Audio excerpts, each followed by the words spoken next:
आप लोगों ने भाई की एक आवाज पे लाखों की भीड़ में आकर मुजफ्फरनगर में बता दिया कि बहुजन की ताकत क्या होती है, बहुजन समाज की ताकत क्या होती है, आजाद समाज पार्टी की ताकत क्या है। साथियों, ये आप लोगों ने आज जता दिया। आज लोग मजबूर हो जाएंगे आपके बारे में सोचने के लिए।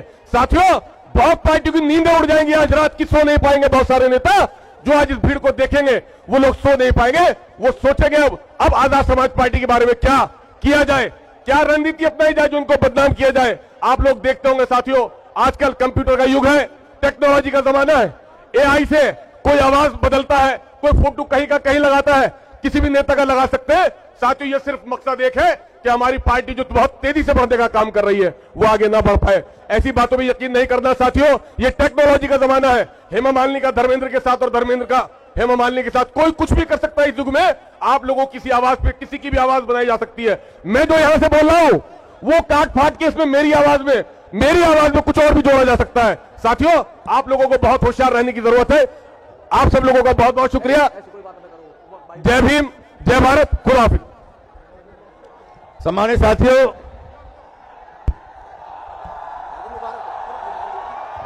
आपको भी थोड़ा सा मदद करानी पड़ेगी।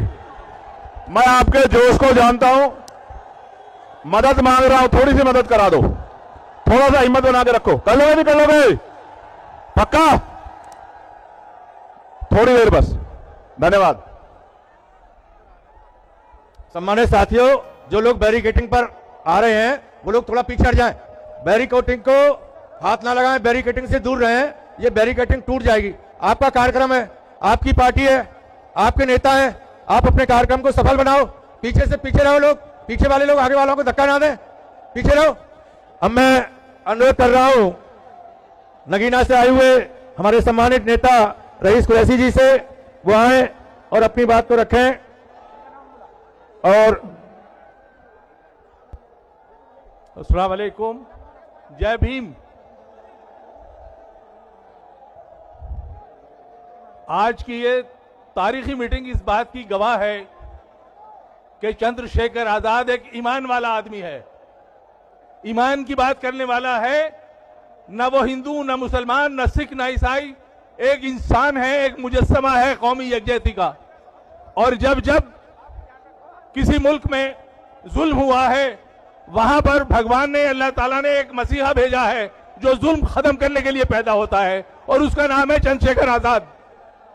चंद्रशेखर आजाद को मैं बहुत करीब से जानता हूं। जिस शख्स के अंदर ईमान की ताकत नहीं होगी वो लीडरशिप नहीं कर सकता। आज हम मुसलमान हैं तो हमारा ईमान है कि रसूल अल्लाह को, अल्लाह को मानते हैं। बगैर किसी को माने कोई लीडरशिप नहीं चल सकती, और लीडर वही रह सकता है जो हक की बात करे, ईमान की बात करे, बगैर किसी जात के, बगैर किसी बिरादरी के लोगों की मदद करे। ऐसा कोई लीडर इस हिंदुस्तान में मुझे तो दिखाई देता नहीं है। आज चंद्रशेखर आजाद जहां जाते हैं नगीने के लोगों को कहते हैं कि एहसानमंद हूं मैं कह रहा हूं बात आपकी बहुत सही है, आपकी फर्माबरदारी की, आपकी शराफत की, आपकी इंसानियत की बात है। लेकिन अगर नगीने वालों ने आपको सम्मान दिया है तो आपने भी नगीने का नाम ऐसा रोशन किया है कि जब जब तारीख लिखी जाएगी, चंद्रशेखर का जब नाम होगा तो नगीने का नाम भी पहले होगा उसमें। और एक बात भाइयों, यहां जितने लोग इकट्ठे हैं, मकसद हमारा सिर्फ ये है कि हमें बीजेपी को हराना है, हिंदुस्तान में हमें अपनी हुकूमत बनानी है, ये बिल्कुल तय कर लो। लेकिन एक मेरी दरख्वास्त है कि इलेक्शन के वक्त जब इलेक्शन आता है तो तमाम मीडिया हिंदुस्तान की एक झूठी अफवाह फैलाती है कि ये तो जीत ही नहीं रहा, ये तो फला पार्टी जीत रही है। तो मेरी आपसे खुदा के वास्ते, अल्लाह के वास्ते ये गुजारिश है कि अगर आप इसी तरह मौजूद रहे वहां पर और हक और ईमान के साथ, जैसे चंद्रशेखर आपकी खिदमत ईमान से कर रहा है, दिल से कर रहे हैं, उनका बदला यह है कि चाहे कुछ भी हो जाए लेकिन वोट कैथली को पड़ना चाहिए। अगर आपने उस वक्त इस बात में चले गए कि फला पार्टी का निकल रहा है, ये नहीं निकल रहा, तो यही बात जो है बीजेपी को आज तक जिता रही है। और आज मुझे ये उम्मीद है कि ये जो जम्मे गफीर है, ये एक ईमान की ताकत है, ये चंद्रशेखर साहब की दिल की ख्वाहिश, जो इनका ईमान है, जो जज्बा है, ये भीड़ उसकी लिए जो दिलों पे राज कर रहे हैं। दिलों पे हुकूमत करने के लिए लोगों की खिदमत करनी पड़ती है, बेलौस खिदमत करनी पड़ती है।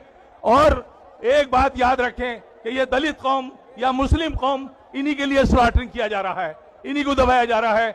मेरे भाइयों, मैं ये कह रहा हूं आपसे कि अपनी तारीख कौम को नहीं भूलनी चाहिए। ये वो हिंदुस्तान है कि इन्होंने दलित प्राइम मिनिस्टर नहीं बनने दिया था।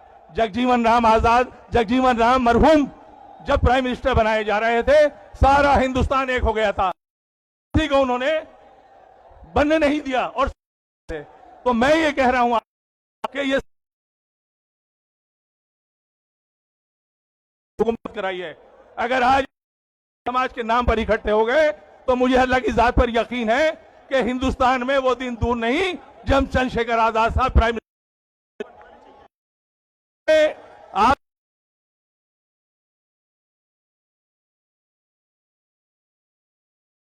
मिटाने करेगा। ये जो हिंदुस्तान में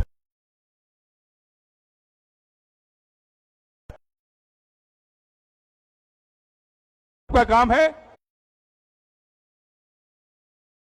चाहे वोट पड़े, मुझे यकीन है जीत हमारी होगी। वाले 27 में आजाद चीफ मिनिस्टर बनेंगे, ये मुझे अल्लाह की जात पर यकीन। नगीने के जो है बीजेपी के थे, बीजेपी से डर रहे थे, लेकिन सारी पार्टियों को छोड़कर उन्होंने चंद्रशेखर आजाद साहब को, मैं उन्हें मुबारकबाद देता हूं और चंद्रशेखर आजाद साहब को भी बहुत बहुत मुबारकबाद देता हूं, इस यकीन के साथ इस 2027 में इंशाअल्लाह अज़ीम इस उत्तर प्रदेश के सीएम बनेंगे आप। बहुत बहुत शुक्रिया। ये हमारे दोनों जिलाध्यक्ष भीम आर्मी रजत निठारिया जी और दिनेश बाबड़ा जी और वॉलंटियर फोर्स के लोग इधर ये गैलरी में